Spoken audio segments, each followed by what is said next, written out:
The message came on a Tuesday morning when Claire Thompson was drinking her third cup of coffee and reading reports from the outer colonies. The hologram that appeared above her desk showed symbols she had learned to recognize during her 5 years as Earth's ambassador to the Galactic Council. This was not a routine communication. This was a formal summons. Claire called Colonel Jake Martinez immediately. The military advisor arrived at her office within 10 minutes, his uniform crisp.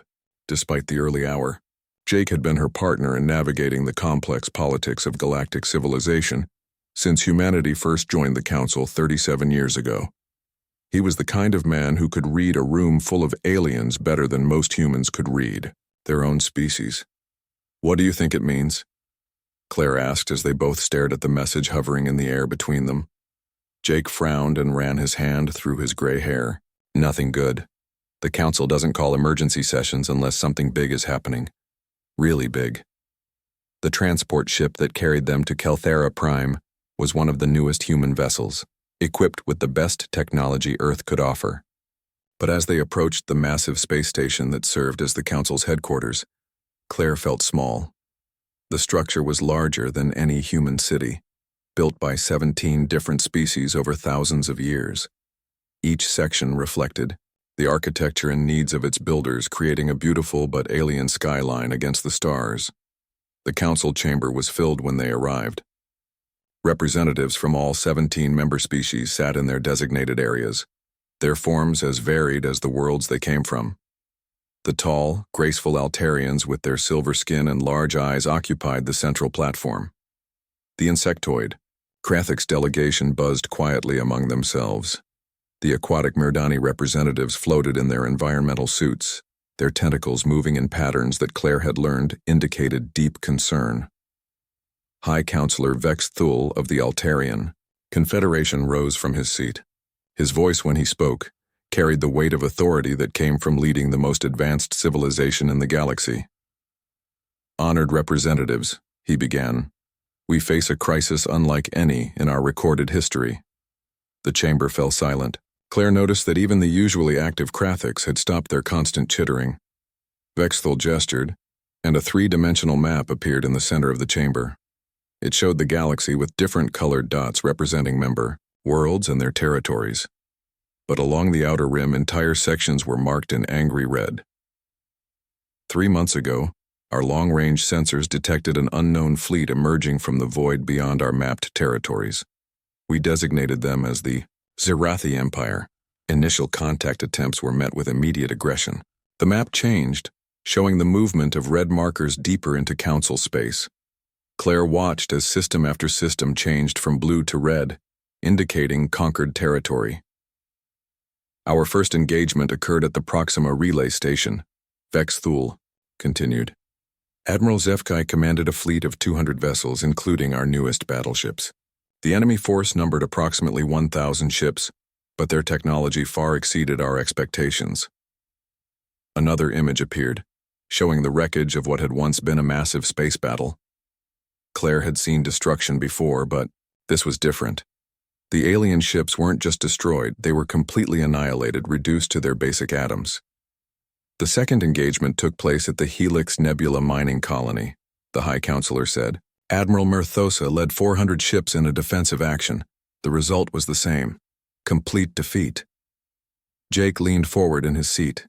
Claire could see the military officer in him analyzing the tactical situation, and she could tell by his expression that he didn't like what he was seeing.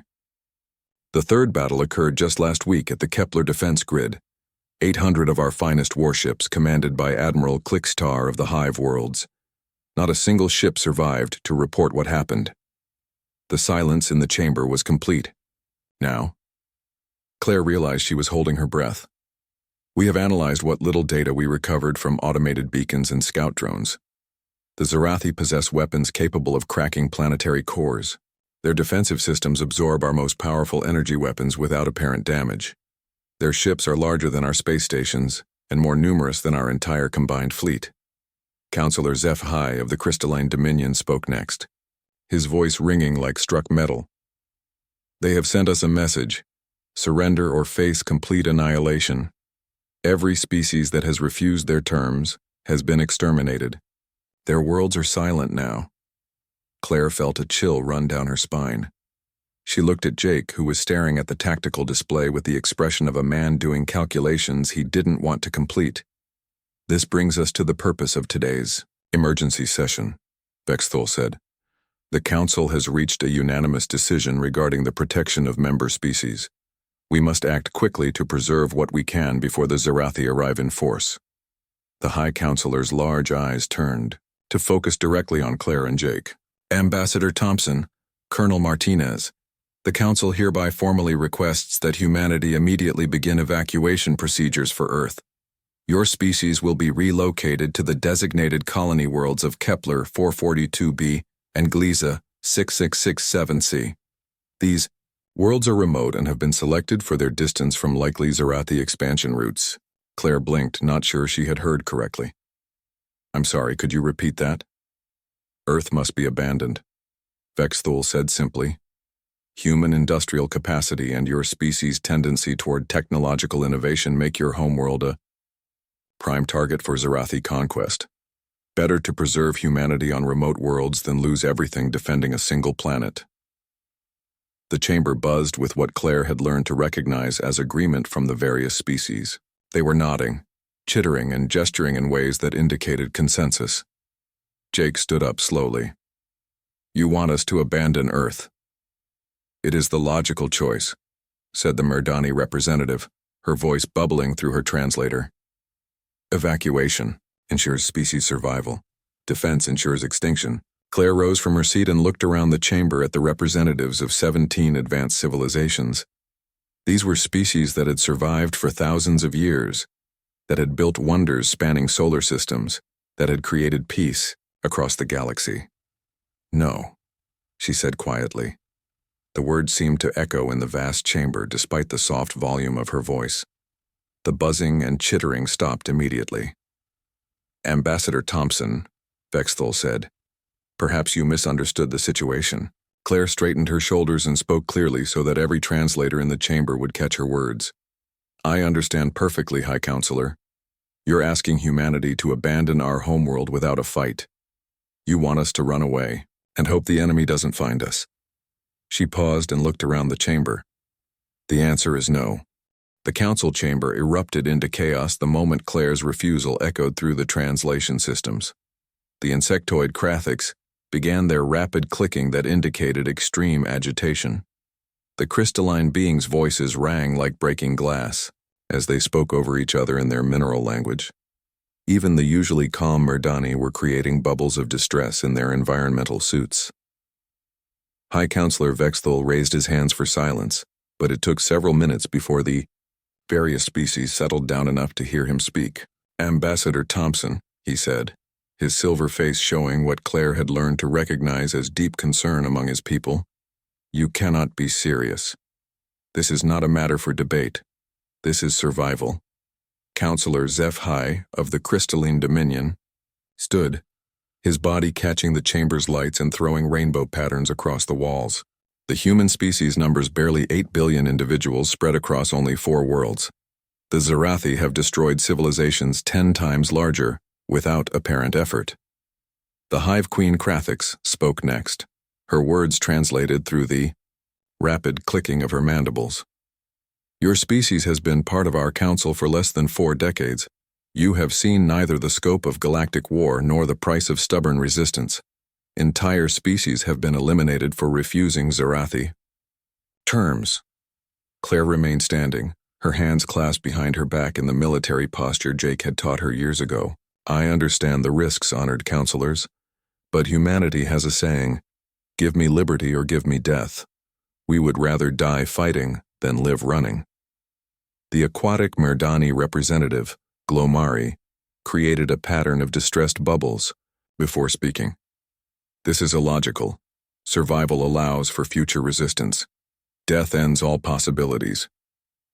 Colonel Jake Martinez stood beside Claire. The older man's weathered face showed no emotion as he looked around the chamber filled with beings from across the galaxy. Honored Council, he began, his voice carrying the authority of someone who had spent 40 years in military service. Perhaps you don't understand humans as well as you think you do. Jake gestured toward the tactical display still showing the Zarathi conquest. You see these defeats and conclude that resistance is impossible.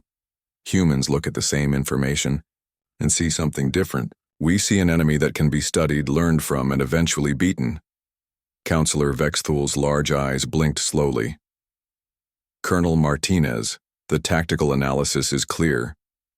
The Zarathi possess overwhelming technological superiority.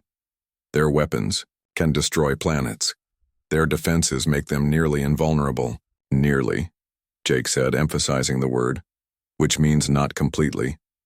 In human military history, we have a term for situations like this. We call them Tuesday. The translation systems struggled with Jake's meaning, creating confused murmurs throughout the chamber. The colonel continued without waiting for them to catch up. Let me tell you about a place called Thermopylae, he said. 300 Spartan warriors held off an army of hundreds of thousands. They knew they would die. They chose to fight anyway because some things are worth dying for. Jake's voice grew stronger as he warmed to his subject. Or Stalingrad, where human soldiers fought for every building, every room, every inch of ground, against an enemy that had conquered most of Europe. They could have surrendered. They chose to fight. These are historical examples from a primitive era, HFY interjected. Modern warfare operates under different principles. No, Jake said firmly. The principles are exactly the same. The technology changes, but the heart of warfare remains constant. It's about will. It's about refusing to quit when quitting seems reasonable. Claire watched the alien representatives trying to process Jake's words. She could see their confusion, their inability to understand why anyone would choose certain death over possible survival. There's something else you need to understand about humans, she said. When we join something, we don't abandon it when things get difficult. Earth isn't just where we come from. It's who we are. Back on Earth, President Lisa Chang was addressing an emergency session of the United Nations. The secure communication from the Galactic Council had reached Earth just hours after Claire's refusal. The leaders of every major nation sat in the assembly hall, their faces grim as they listened to the translation of the alien ultimatum. The situation is clear, President Chang said, her voice steady despite the magnitude of what she was discussing. The Galactic Council wants us to abandon Earth and scatter to distant colonies. They believe this is the only way to preserve humanity. She paused and looked around the assembly. Ambassador Thompson and Colonel Martinez have refused this demand on our behalf. But this decision affects all of humanity. We need to vote. The debate that followed was brief, but intense. The representative from the European Federation argued for evacuation, citing the obvious technological disadvantage. The African Union delegate spoke of the historical importance of refusing to yield to superior force. The Pacific Alliance representative asked pointed questions about the actual military capabilities of both sides. In the end, the vote was unanimous. Every nation, every people, every culture on Earth chose the same path. They would not abandon their world. Admiral Ryan Clark received the official orders at 14:30 Greenwich Mean Time. The commander of the Terran Space Navy read them twice before, calling his senior staff to the war room beneath the Colorado mountains. Ladies and gentlemen, he said to the assembled officers, we have just received our mission parameters. The Zarathi Empire is moving toward Earth. The Galactic Council estimates we have perhaps 6 months before they arrive in force. He activated the holographic display showing Earth's current naval assets. Our entire fleet consists of 847 vessels of various classes. Intelligence suggests the enemy fleet numbers in the thousands, possibly tens of thousands. Captain Julie Banks, the Navy's youngest ship commander, spoke first. Admiral, what are our rules of engagement? Clark smiled grimly. There are no rules, Captain. This is total war for the survival of our species. Every ship, every station, every military asset is now committed to Earth's defense. The room fell, silent as the officers absorbed the implications. Commander Nick Walsh, a veteran of the Outer Colony Wars, cleared his throat. Sir, what about civilian evacuation? That's the interesting part, Clark said. According to the latest reports from Earth Command, Civilian evacuation requests are running at about 3% of the population. The other 97% have volunteered for defense duties. The silence stretched longer this time. These were military officers who understood sacrifice and duty, but the idea of an entire species choosing to fight rather than flee was unprecedented. Meanwhile, back on Kelthera Prime, the Council was preparing to send one final delegation to Earth. Hive Queen Krathix had volunteered for what everyone assumed would be a suicide mission, trying to convince humanity to see reason. "You understand," Vexthul told her as she prepared to depart, "that if they continue to refuse evacuation, we cannot offer them any military support. The Council cannot risk its remaining forces in a hopeless battle." The insectoid queen's mandibles clicked in what her species considered a smile. "I understand, High Counselor, but I am curious about these humans. No species in recorded galactic history has made such a choice. I wish to see what manner of beings choose death over displacement." As her ship prepared to leave for Earth, Krathix reviewed the human files one more time. The data was puzzling. Humans had shorter lifespans than most galactic species, yet they seemed less afraid of death. They had weaker individual physical capabilities, yet their military history showed remarkable success against superior opponents. The final entry in the file caught her attention. It was a human phrase that their translators had struggled to render properly: death before dishonor. Krathix realized that the Council might have fundamentally misunderstood what they were dealing with. These weren't refugees seeking salvation. These were warriors choosing their battlefield. The Zerathi fleet emerged from hyperspace at the edge of the Sol system like a plague of metal locusts. Admiral Ryan Clark watched from the command center buried deep beneath the Rocky Mountains as his sensors tried to count the enemy vessels. The numbers kept climbing until his computers simply displayed an error message. "Best estimate," he asked his tactical officer. "Somewhere between 12 and 15,000 ships, sir," Lieutenant Commander Beth Turner replied, her voice carefully professional despite the magnitude of what she was reporting. "Their flagship appears to be approximately the size of Earth's moon." Clark nodded grimly and turned to the communications station. "Any word from their delegation?" "Yes, sir," the communications officer said. "Single transmission broadcast on all frequencies, 4 words: submit or burn completely." Or, the Admiral looked around the command center at the faces of men and women who had volunteered to coordinate Earth's defense. Not one of them showed fear, though he knew they all understood the odds as well as he did. "Send our reply," Clark said. 2 words. "Come and take." Across Earth's solar system, the human response was already beginning. Operation Defiance had been in planning stages since humanity first learned about the Galactic Council's military weaknesses 3 years ago. General Pete Harrison, head of Human Defense Intelligence, had spent those years preparing for exactly this scenario. Every asteroid mining station in the belt suddenly sprouted weapons arrays that had been disguised as ore processing equipment. The orbital shipyards around Mars began launching vessels at an unprecedented rate. Civilian cargo ships that had been quickly converted into improvised warships, their holds filled with nuclear devices and kinetic projectiles. Captain Amy Foster stood on the bridge of the destroyer Relentless as her ship took position near Jupiter's outer moons. Her crew of 127 volunteers had refused evacuation orders and chosen to serve as humanity's first line of defense. "Contact bearing 270, her tactical officer reported. "Zerathi Scout Squadron, 6 vessels." Amy looked at the enemy ships on her display. Each one was easily 3 times larger than her destroyer, and their energy signatures suggested weapons powerful enough to vaporize her ship with a single shot. "Take us in," she ordered. "All power to engines." The Relentless accelerated toward the alien scouts at maximum burn. Amy's crew worked with the efficiency that came from months of training and the clarity that came from accepting death as a likely outcome. "Enemy vessels are charging weapons," her tactical officer announced. "Good," Amy said. "That means they're paying attention to us instead of scanning the inner system." The first Zerathi beam struck the Relentless amidships, tearing through her armor and venting atmosphere into space. Emergency bulkheads sealed automatically, but Amy could see from her damage reports that they had perhaps minutes before their ship came apart completely. "All hands, this is the captain. she announced over the ship's intercom. "We are beginning our final approach. It has been an honor serving with you all." The destroyer's remaining engines pushed her toward the largest Zarathi scout at a velocity that would make collision inevitable. Amy's final act was to activate her ship's self-destruct sequence and broadcast a message that would be heard across both fleets.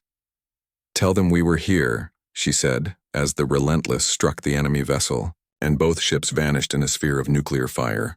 "Tell them we stood our ground." The psychological impact on the Zarathi was immediate and profound.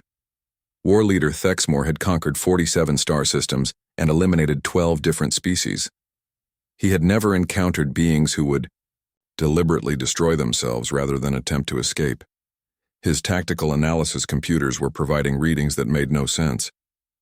Human vessels, when damaged beyond repair, were not retreating or surrendering. They were accelerating toward his ships and detonating their own reactors. The practice violated every principle of civilized warfare. "These creatures are insane," his second-in-command reported. "They show no regard for the preservation of their vessels or their lives." Thexmore studied the tactical display showing the expanding cloud of debris that had been two ships moments before. "Perhaps, but insanity that destroys our scouts is still dangerous insanity." On Earth, Lieutenant Colonel Beth Turner coordinated the planet's defensive grid from her command bunker. The installations her teams had built over the past 3 years were finally coming online. Magnetic field generators that could channel solar radiation into focused beams. Nuclear missile silos that had been officially dismantled but actually moved underground. Mass drivers hidden in what appeared to be communication arrays. "First wave contact in 17 minutes, her tracking officer reported. Beth nodded and opened a channel to all defense stations. "All units, this is Control. Remember your training, make every shot count, make them pay for every inch." The response came back from hundreds of installations across Earth and its orbital platforms. Voices speaking dozens of languages, but all carrying the same message. "Copy that, Control. Ready to engage." In the Luna City bunkers, Commander Nick Walsh supervised the evacuation of the last civilian transports while simultaneously preparing the moon's defensive positions. The irony was not lost on him. They were evacuating children and elderly to the very place that would likely face the heaviest assault. "Sir," one of his junior officers approached, "the civilian volunteers are asking for weapon assignments." Nick looked through the reinforced viewing port at the people streaming through Luna City's corridors. Farmers from Earth's agricultural zones, factory workers from the industrial centers, teachers and shopkeepers and artists who had never held weapons in their lives. All of them had refused evacuation to Earth's distant colonies. "Give them whatever we can spare," he said. "If the outer defenses fall, we'll need every person who can hold a rifle." The young officer hesitated. "Sir, some of the volunteers are quite elderly. Others are children barely into their teens." Nick turned from the window and looked at the officer with eyes that had seen too many battles. "Son, when your species faces extinction, everyone gets to choose how they face it. These people have made their choice." Meanwhile, Captain Julie Banks prepared to test humanity's most experimental weapon. Her ship, the Indomitable, was built around a prototype engine that could theoretically achieve velocities approaching a significant fraction of light speed. The engineering teams weren't entirely sure what would happen if she actually used it in combat. "All stations report ready, Captain," her executive officer announced. Julie looked at her crew. 89 volunteers who had signed up for what everyone assumed would be a one-way mission. They were about to attempt something that violated every principle of space combat doctrine. "Helm," she ordered, "take us directly into the center of their formation. Maximum acceleration." The Indomitable began to move toward the Zarathi fleet, her experimental engines building toward velocities that made her effectively a guided missile the size of a warship. Julie's plan was simple. Ram the enemy flagship at relativistic speed and hope the resulting explosion would take out as many enemy vessels as possible. As her ship accelerated past the point where deceleration would be possible, Julie opened a channel to Earth Command. "This is Captain Banks aboard the Indomitable. We are beginning our final approach. Whatever happens, remember that humanity chose to stand and fight. Remember that we were not conquered. We were not broken. Across the solar system, human defenders watched their sensor displays as a single small ship accelerated toward the center of an enemy fleet that outnumbered humanity's forces by more than 10 to 1. They watched as Zarathi weapons began tracking the approaching vessel, as energy beams reached out to destroy it before it could reach its target. They watched as the Indomitable continued its impossible approach, her shields somehow holding against weapons that had cracked planets, her engines continuing to push her toward a collision that would either save Earth or accomplish nothing except a spectacular death. And they prepared to follow her example, knowing that humanity had chosen its path and would see it through to whatever end awaited them. The Indomitable struck the Zarathi flagship's main weapon array at 17% of light speed. The collision created a brief new star in the heart of the enemy fleet. When the sensors cleared, Julie Banks and her crew were gone, but so was the flagship and 12 surrounding vessels. War leader Thexmore watched from his secondary command ship as the explosion faded, leaving twisted metal where his most powerful warship had been moments before. His tactical computers were struggling to process what they had witnessed. The human vessel had deliberately destroyed itself to eliminate a single target. "Damage assessment," he ordered. "Flagship destroyed with all hands," his tactical officer reported. 11 heavy cruisers and 1 battle carrier also eliminated. Estimated enemy losses, 1 small vessel. Thexmore studied the numbers. By any rational military calculation, the exchange heavily favored the Zarathi. But something about the human action disturbed him in ways his analytical mind couldn't quite identify. They traded 1 ship for 13, his second in command observed. "At this rate, they will be eliminated within hours." "Perhaps," Thexmore said quietly, "but they seem remarkably eager to take us with them." On Earth, Admiral Clark received the battle reports with grim satisfaction. The outer system engagement had cost humanity 47 ships and over 6,000 lives, but the Zarathi had lost significantly more vessels and, more importantly, were beginning to show signs of tactical caution. "They're slowing their advance," his tactical analysis team reported. "Instead of direct assault, they're conducting extended reconnaissance sweeps." General Pete Harrison joined the discussion via secure communication from his intelligence center in Switzerland. "The psychological impact is working, Admiral. Our sources in the Galactic Council report that Zarathi forces have never encountered an enemy willing to sustain such losses for tactical advantage." Clark nodded as he studied the holographic display showing enemy fleet movements. "What about our special projects?"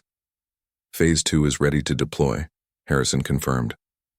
"Operation Prometheus will begin as soon as the enemy commits to planetary assault." Lieutenant Colonel Beth Turner coordinated Earth's ground-based defenses as the first Zarathi landing craft appeared in the upper atmosphere. Her teams had spent 3 years turning Earth's surface into the most heavily fortified planet in known space. "Incoming dropships, Vector 77 Alpha," her tracking officer announced. Beth watched the enemy craft descend toward the North American continent. They were massive, each one capable of delivering thousands of troops directly to Earth's surface. According to intelligence estimates, the Zarathi ground forces would outnumber human defenders by approximately 50 to 1. "Activate the Denver grid," she ordered. Hidden installations across the Rocky Mountains suddenly revealed themselves. What had appeared to be communication towers were actually particle beam projectors. Mining facilities opened to reveal missile launch systems. Even the famous NORAD complex, supposedly decommissioned decades ago, came alive with defensive systems. The first wave of Zarathi landing craft encountered a storm of defensive fire unlike anything they had faced in previous conquests. Ships that had successfully landed on dozens of worlds found themselves being torn apart by weapons they hadn't known existed, but some got through. Beth watched her tactical display as enemy ground forces began establishing beachheads in Colorado, Nevada, and New Mexico. According to her intelligence reports, each Zarathi soldier was physically superior to humans and equipped with personal weapons that could level buildings. "Ma'am," her communications officer called, "we're receiving reports from the civilian defense networks." Beth pulled up the feeds from across North America. What she saw both impressed and horrified her. Ordinary humans were engaging Zarathi ground troops with hunting rifles, improvised explosives, and farming equipment. Elderly citizens were manning roadblocks while teenagers carried ammunition to defensive positions. In one particularly striking image, she watched a grocery store owner named Pete Wilson use his delivery truck as a guided missile against a Zarathi armored vehicle. The explosion took out an entire enemy squad, but Pete didn't survive the impact. The pattern was repeated across the continent.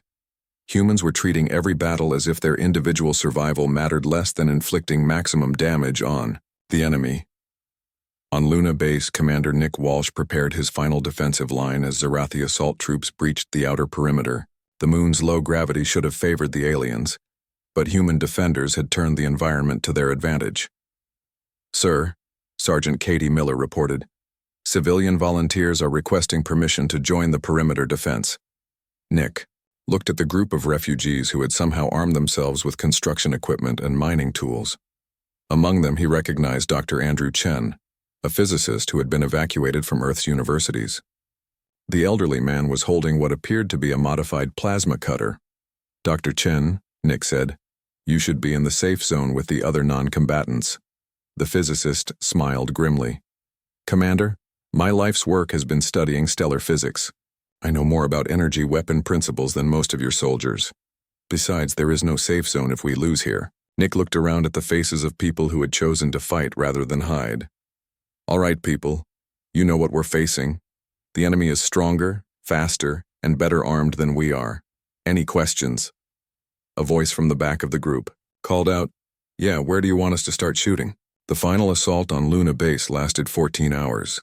When it was over, Commander Walsh and most of his military personnel were dead, but so were 3 times as many Zarathi soldiers, and the civilian population had successfully evacuated to the deep shelters. More importantly, the battle had been broadcast to the Zarathi command ship. War leader Thexmore watched the recordings with growing unease. His troops reported that human defenders had continued fighting even when mortally wounded. Some had detonated explosive devices while grappling with Zarathi soldiers at close range. "This is not normal behavior," he told his staff. "Defeated populations are supposed to surrender when resistance becomes hopeless." His intelligence officer, a being whose species had served the Zarathi for 2 centuries, spoke carefully. "War leader, perhaps these humans do not understand that they are defeated." "No," Thexmore said slowly. "I think they understand perfectly. They simply don't care." Meanwhile, Admiral Clark was implementing the final phase of Earth's defense. Operation Prometheus had been humanity's most closely guarded secret, not a weapon, but an information warfare campaign. "General Harrison," he said over secure communication, "begin broadcast on all frequencies, include the Galactic Council networks." Across known space, every communications array suddenly carried the same transmission. Detailed tactical analyses of Zarathi weaknesses compiled from 3 days of combat data. Technical specifications for weapons that could penetrate their defenses. Strategic recommendations for coordinating multi-species resistance. But most importantly, the broadcasts carried recordings of human voices. Soldiers and civilians, military officers and shopkeepers, all speaking the same message in dozens of languages.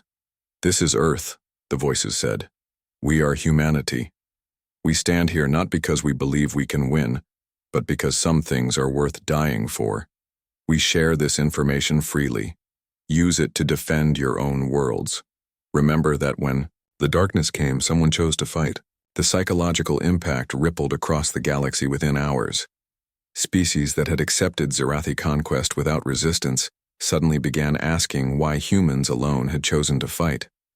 Military commanders who had surrendered their fleets began studying Earth's defensive tactics. Most importantly, the Zarathi themselves began to understand what they were truly facing. These weren't soldiers following orders or civilians caught in warfare. These were people who had chosen extinction over surrender and were making that choice as expensive as possible for their enemies. War leader Thexmore received the final casualty. Reports from Earth's surface as his forces finally established control of the major population centers. His ground troops had successfully conquered the planet, but at a cost that shocked him. For every human military death, the Zerathi had lost 2 soldiers. For every human civilian death, they had lost equipment, time, and morale. The planet was theirs, but his invasion force was reduced by nearly 60%. "Sir," his communications officer reported, "we are receiving signals from across the galaxy. Multiple species are mobilizing their fleets. They appear to be using the tactical data the humans broadcast." Thexamore realized with growing horror that humanity's real weapon had not been their ships or their soldiers, or their willingness to die fighting. Their real weapon was their example. They had shown the galaxy that the Zerathi could be made to bleed.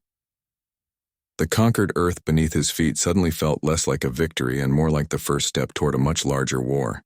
The first alien fleet to respond to Earth's broadcast belonged to the Altarian Confederation. High Counselor Vexthal personally led 200 vessels toward Zerathi-occupied territory, their ships equipped with weapons designed using humanity's tactical data. Approaching the Sol system, his tactical officer reported, detecting heavy Zerathi presence around Earth, but their fleet formation suggests defensive positioning. Vexthal studied the sensor readings with growing amazement. The Zerathi, who had never retreated from any conquest in recorded history, were clustering their remaining ships around Earth as if expecting counterattack. "What are our casualties estimates for the human resistance?" he asked. "Unclear, High Counselor. We detect massive destruction across Earth's surface, but we're also receiving thousands of communication signals from the planet. Human broadcasts are still active." The truth became clear as the Altarian fleet entered the outer system.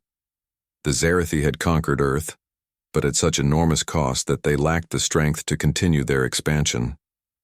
War leader Thexamore had been forced to consolidate his remaining forces just to hold the single world. Admiral Ryan Clark transmitted from a hidden command bunker in the Australian outback. His message reached the Altarian fleet on secured human frequencies that the Zerathi had been unable to crack. "High Counselor Vexthal, this is Admiral Clark of the Terran Defense Force. We are pleased to report that Earth's government and military command structure remain operational." "Admiral Clark," Vexthal responded, his voice carrying emotions that human translators couldn't quite capture. "Our sensors suggest the Zerathi have established surface control of your world." Clark's laugh carried across the communication channel. "They control the major cities and transportation networks, that's true. But Earth has a lot of empty space, and humans are very good at hiding in empty space."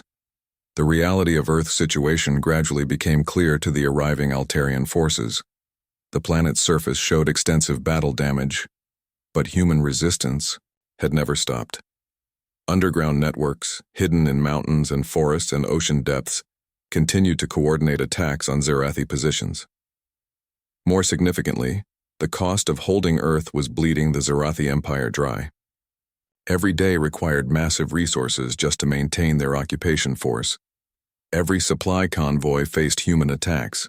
Every communication array was sabotaged within hours of construction. "The humans have turned their entire world into a weapon," Vexthal's military advisor observed. "They are forcing the Zerathi to spend more resources holding Earth than they gained by conquering it." General Pete Harrison emerged from his Swiss bunker complex to coordinate with the arriving alien forces. His intelligence networks had spent 3 days mapping every Zerathi position on Earth, and he had detailed plans for joint operations. "BUI, situation is simple," he explained to Vexthal during their first meeting. "We've been bleeding them for 72 hours straight. Their ground forces are exhausted, their fleet is damaged, and their morale is broken. This is the perfect time to hit them." The coordinated counterattack began at dawn on the 4th day. Altarian warships engaged the Zerathi fleet, while human ground forces emerged from hiding to strike at alien positions. The combination of advanced alien technology and human tactical innovation proved devastating. Captain Amy Foster's sister, Lieutenant Sarah Foster, led a squad of human Marines in the assault on the Zerathi Command Center in former New York City. Her team used captured alien weapons combined with human urban warfare techniques to fight through the enemy defensive lines. "This is for my sister," she said as she planted explosive charges on the main communication array. "This is for everyone. who chose to stand and fight. The battle for Earth lasted 18 hours. When it ended, the Zarathi occupation force had been completely eliminated. War leader Thexmore died in the final assault on his headquarters, his last transmission a warning to the Zarathi High Command about the nature of human warfare. These beings do not fight to win, his final message said. They fight to ensure their enemies lose everything. Avoid this species. Avoid this sector of space. They have made victory more expensive than defeat. High Counselor Vexthul stood in the ruins of Geneva, where humanity's government had maintained its wartime headquarters. The destruction was immense, but so was the activity. Human survivors were already beginning reconstruction efforts using salvaged Zarathi technology to rebuild better than before. President Lisa Chang emerged from the underground government, complex, her clothes torn and dirty but her expression triumphant. High Counselor, we need to discuss the terms of our alliance. Terms? Vexthul asked, somewhat confused. Ambassador Thompson, what terms could you possibly require? The Galactic Council is prepared to offer you full membership privileges and access to all our technology. Claire Thompson, who had spent the last 4 days coordinating civilian resistance networks, smiled grimly. That's generous, but we have some conditions. She handed Vexthul a document that had been prepared during the darkest hours of the battle. First, the Galactic Council will never again ask any member species to abandon their homeworld without a fight. Second, humanity will be granted authority to coordinate military defense for all Council territories. Third, any species facing Zarathi attack will receive full human military support. Vexthul read the document with growing amazement. You are dictating terms after barely surviving an occupation. No, Claire said quietly. We're negotiating the terms under which humanity will save the rest of the galaxy from sharing our experience. The truth of her words became clear over the following weeks. The Zarathi Empire, which had seemed invincible just days before, was suddenly facing resistance on multiple fronts. Species across the galaxy had learned from humanity's example and were applying human tactics to their own defense. More importantly, the psychological impact of Earth's defense had shattered the Zarathi's reputation for invincibility. Subject species who had served the Empire for centuries began rebelling. Allied races who had accepted Zarathi expansion as inevitable suddenly began organizing resistance movements. Admiral Clark, promoted to Supreme Commander of Allied Forces, established the first Human Defense Academy on the rebuilt Luna base. Officers from 17 different species came to study what was being called the human way, the art of making victory more expensive than defeat. The key principle, he explained to his first class of alien students, is that some things are worth dying for. Once you understand that, once your enemy understands that you understand that, the entire nature of warfare changes. Captain Julie Banks, whose sister had died ramming the Zarathi flagship, took command of the first mixed human-alien fleet. Her ships patrolled the outer territories, carrying the message that had saved Earth to worlds throughout the galaxy. General Harrison's intelligence networks, expanded to include alien allies, tracked the Zarathi retreat toward the galactic rim. The empire that had once seemed unstoppable was now collapsing from within, as subject species applied human resistance techniques to throw off centuries of occupation. The war continued for another 2 years, but the outcome was never in doubt. After Earth's defense, species that had learned to fight like humans proved impossible to conquer. The Zarathi Empire, built on the assumption that rational beings would surrender rather than accept destruction, crumbled when faced with enemies who chose death over defeat. President Chang signed the final Treaty of Sol in the rebuilt United Nations building, surrounded by representatives from 19 species who had joined the expanded Galactic Council. The ceremony was broadcast across known space, carrying humanity's message to worlds they had never seen. Today, we establish not just an alliance, she said, but a principle. No species will be abandoned. No homeworld will be surrendered without a fight. We stand together, or we fall separately. Admiral Clark, now wearing the insignia of Supreme Allied Commander, had the final word at the ceremony. 3 years ago, The Galactic Council thought we were crazy for refusing to run from Earth. Maybe we were crazy. But sometimes, when the darkness comes and the easy choices lead to extinction, maybe crazy is exactly what the universe needs. The galaxy had learned a hard lesson from humanity's example. Some battles are worth fighting even when victory seems impossible. Some things are worth dying for even when living seems easier. And sometimes, the species that refuses to be reasonable becomes the salvation of everyone else. Earth remained the military heart of the new Galactic Alliance, its underground complexes and orbital stations serving as training centers for beings who had learned that survival sometimes requires the willingness to pay any price for freedom. The stars were safer now, protected by species who had learned the most human of lessons, that the greatest victory often comes not from defeating your enemies, but from making them understand that defeating you will cost them everything they value. War Leader. Thexmore had been right in his final assessment.